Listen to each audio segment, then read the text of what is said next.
A lot of times I find myself getting burnt out on the glut of shonen anime that's out there, but sometimes there's just one that just reminds you what's so good about this genre. And Tokyo Revengers is that for me. Takemichi is a 26-year-old man living in Tokyo who has no future in front of him.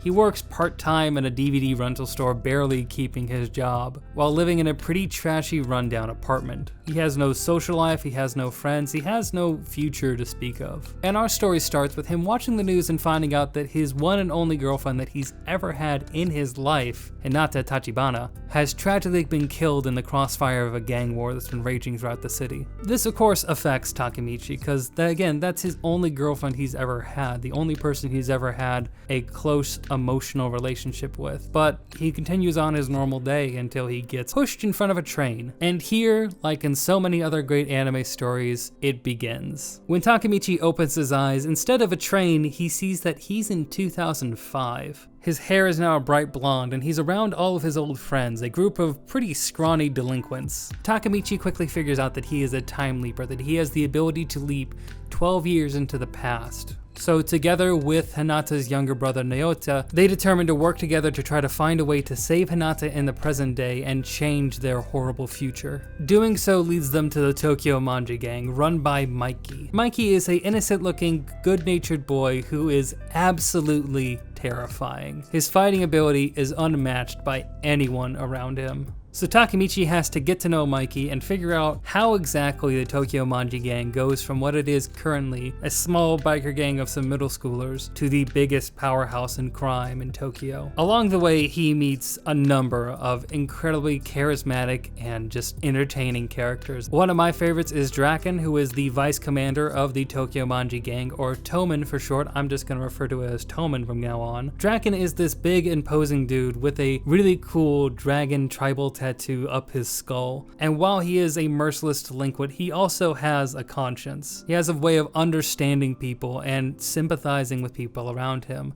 and trying to keep Mikey on the path of not being a maniacal gang leader. There's a laundry list of other characters I could go on about, but let's focus in on what actually makes this show so good. One of my favorite aspects is that this feels like a throwback to a lot of 80s and 90s anime. You don't hear about a lot of delinquent stories in anime as much anymore, not as like you did back in the 80s or 90s. One of my favorite anime of all time, Yu Yu Hakusho, centers around these kind of hoodlums. So seeing an anime that goes back to this kind of culture is incredibly refreshing. I also just really appreciate how straightforward the premise is. Someone in 2017 is able to leap exactly 12 years into the past. Now, he's not able to leap into any day in the past. He's only able to leap 12 years from the day that he's leaping from. And his body in the current time has to go into a comatose state and just kind of chill in the present while he dicks around in the past. This actually answers one of the key problems that a whole lot of time travel stories have. Why can't you just travel back in time again and fix your mistakes? Takemichi can't. He can't travel back further than 12 years. He can go back to a specific time, and in that time, he has one chance. Now, of course, he has limited knowledge about what happens, but it's not like there are detailed history books about small-time interactions between gangs in 2005. So he has to do detective work to figure out what exactly happened and then go into the past and figure out the best way to stop that from happening. And that key premise, that key rule, also leads into other logistical concerns, like the fact that Takemichi is completely underwhelming. Takemichi is surrounded by beasts. Draken, Mikey, any member of the Tokyo Manji gang are all insanely powerful.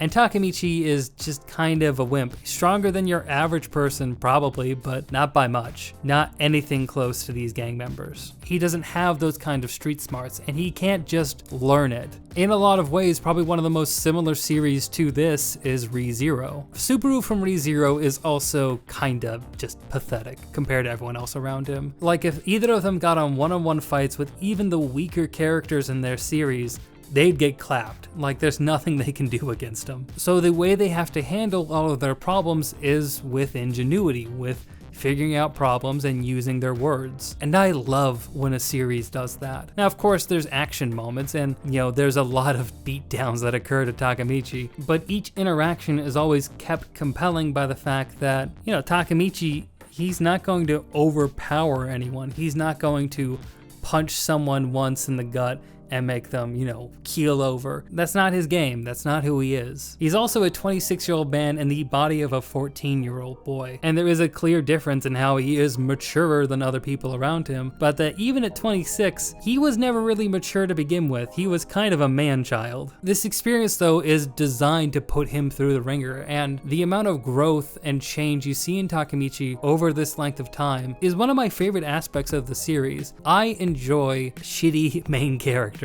It's the thing that kind of makes shows like Sword Art Online become really repetitive. If the main character is overpowered and able to take down any obstacle in their path, then, what's the point? Flawed and complex shonen characters are underutilized, in my opinion, and Takemichi is one of the finest examples of them out there right now. For the series as a whole, I would say that the animation is pretty standard. It's nothing insane, it's not Jujutsu Kaisen, it's not Vivi, it's not Attack on Titan. It's not going to reach those insane levels, but these kind of moments don't really require those kind of intense animated sequences. Not to say the animation is bad, because it absolutely isn't, but it's nothing out of the ordinary. The character designs are one of the most important parts of Tokyo Revenger, and it knocks it out of the park every single time. From the chilled, laid-back nature of Mikey to the kind of wimpy, poserish style of Takemichi. The opening song for this anime is also so perfect. It's got this jazzy, funky feel to it that is completely at home within this crime-laden story of delinquents and motorcycle gangs. Dealing with all these gangs, it also has this very appropriate kind of noir feel to it. There's a lot of detective investigation work that goes into discovering what exactly is going to happen, or what is happening now and how to prevent these events. It is all around a compelling and interesting anime that has one fatal flaw right now. And that flaw doesn't really have anything to do with the anime staff themselves. It has to do with the local censorship. So one thing I've learned from this whole experience is that when an anime is licensed by a company like Crunchyroll, who is the local streaming rights holder for Tokyo Revengers in North America, when they put it out, they receive a copy from their distributor. That distributor censors that copy for localization. So I want to preface this by saying this isn't Crunchyroll's fault, this is the distributors, because when they bring Tokyo Revengers over to the West, there's one key problem. The Tokyo Manji gang. Manji is this symbol. Yeah, it looks like a swastika. This symbol has been used throughout the East for centuries. It's used in Hinduism, it's used in Buddhism, it is used throughout India, China, Korea, Japan. All these countries frequently use iterations of this symbol. And also the Nazi Party. If you're a normal Western audience viewer, if you're completely unaware of things outside of America, then you would see this and think, Nazi. In Eastern countries, this doesn't carry the same meaning as it does over here. When I went to Japan a few years ago, it was all over my Google Maps. Every temple was marked with a manji symbol. But when they brought this show over to the West, they decided to censor it out everywhere that they could, because Toman has it all over their uniforms. A lot of times that'll be something innocuous, like a headlight being a little brightened so that you can't really make out the symbol, or the symbol just being blacked out. But other scenes are just completely cut out. There are uncensored versions of these episodes out there if you look, but you shouldn't have to. I never understand the need for this kind of censorship. That is my biggest criticism of Tokyo Revengers. And again, it's not the show's fault itself that that's being done. I would have preferred you just put a black bar over it. If this needs to be censored, just black bar it all over the place. Mosaic it. I don't care if it looks a little ugly. At least I can see the shot and the animation instead of seeing a still image of the moon. It's frustrating because this is one of my favorite anime running right now. The story is so exciting, but it is incredibly frustrating when so many scenes are just unwatchable like this. And this isn't going to get better. This anime has compelled me to read the entire manga up to the current point, and this problem isn't going to get better. This symbol is going to be here the entire time. So if this is a problem, then black bar it or figure something out, or just do the reasonable thing and stop censoring it, because it's not a symbol of hate.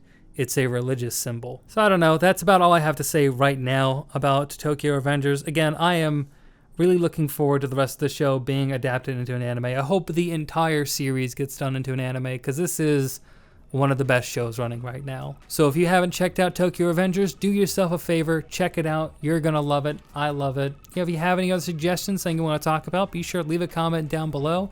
I have plenty more anime that I'm about to cover, so keep an eye out for that. Thank you very much for watching, and I hope you have a great day, great night, or whatever it is you're having, and stay rad.